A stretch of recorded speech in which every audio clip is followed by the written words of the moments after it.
Et bonjour à tous, aujourd'hui on se retrouve pour parler des nouveautés Lego Ninjago Legend. Et on commence tout de suite avec le set 71-870, les robots de titane jumeaux de 1707 pièces. Honnêtement, comme tous les sets Lego Ninjago Legend, ils sont exceptionnels. Les mecs sont aboutis et peuvent être à la fois un élément de décoration par leur esthétique et les présentoirs qui sont fournis dans la boîte, et à la fois des mecs de jeu avec des membres articulés et des fonctions de jeu, comme le fait de pouvoir échanger les armes ou les réacteurs d'un mec à l'autre. On constate tout de même que ces robots ont une forte inspiration des sets Lego Exoforce. Principalement le set 81-103 pour le robot de Nya et les sets 77-14 et 81-02 pour le mec de Kai. D'ailleurs, en parlant de Kai et Nya, on peut échanger leurs têtes pour les faire devenir respectivement Jin et Mira. En effet, les figurines des têtes supplémentaires sont dans le set pour transformer les figurines de Kai et Nya en ces nouveaux personnages. Les figurines de Kai et Nya sont nouvelles et exclusives à cette boîte. Il y a une autre figurine, celle d'un combattant Oni qu'on n'a jamais vu nulle part, donc qui est une toute nouvelle figurine avec une pièce de casque à cornes que je trouve vraiment cool. Les mecs peuvent bien entendu accueillir une figurine chacun.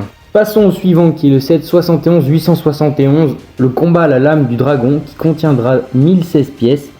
Et on commence tout de suite avec les figurines, il y en a 4, Jin et Mira, qui sont donc les figurines que l'on a déjà vues dans le set précédent en changeant les têtes de Kai et Nya. Et un autre combattant Oni, mais différent de celui de la boîte d'avant, avec une nouvelle tête, des nouvelles jambes et un torse imprimé, ainsi qu'une coupe de cheveux différente. La dernière figurine est aussi une nouvelle figurine jamais apparue dans Ninjago, qui est Master Io.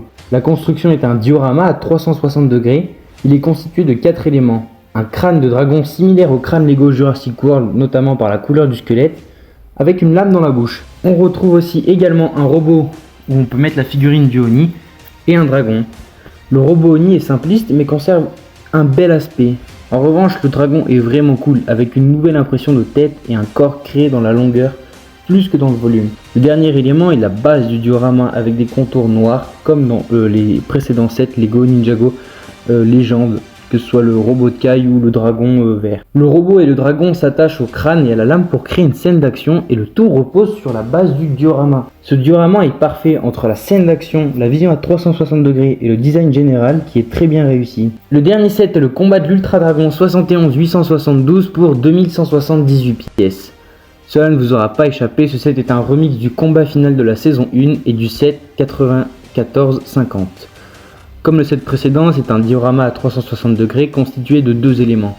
La base du diorama incluant le serpent ainsi que le sol avec les contours noirs typiques des dioramas. Et le deuxième élément est le dragon à 4 têtes. Parlons dans un premier temps de la base. Elle est parfaite car elle crée une illusion de mouvement avec le serpent qui sort de la terre. Le serpent n'est pas exactement le grand dévoreur car il a une coiffe similaire à celle des cobras. Néanmoins, les couleurs sont assez identiques à celles du grand dévoreur. Le dragon, lui, est en position debout, il a la couleur de l'ultra dragon, à la différence près que les têtes sont dorées et les ailes ont une teinte plus verte. Le dragon ressemble à une fusion des dragons 70-679 et 71-774. Des pièces d'énergie sortant de la bouche du dragon matérialisent les éléments correspondant aux têtes. En parlant de têtes, je pense qu'ils auraient pu en faire 4 différentes au lieu de réutiliser le même moule pour les 4 têtes. Le dragon est imposant et détaillé, et la dynamique de la scène entre le dragon et le serpent est juste incroyable, autant sur les détails que sur les couleurs. Ce set contient 4 mini-figurines, une fois de plus on retrouve les figurines de Jin et Mira, ainsi qu'une autre figurine combattant Oni, et la dernière figurine est nommée Nate.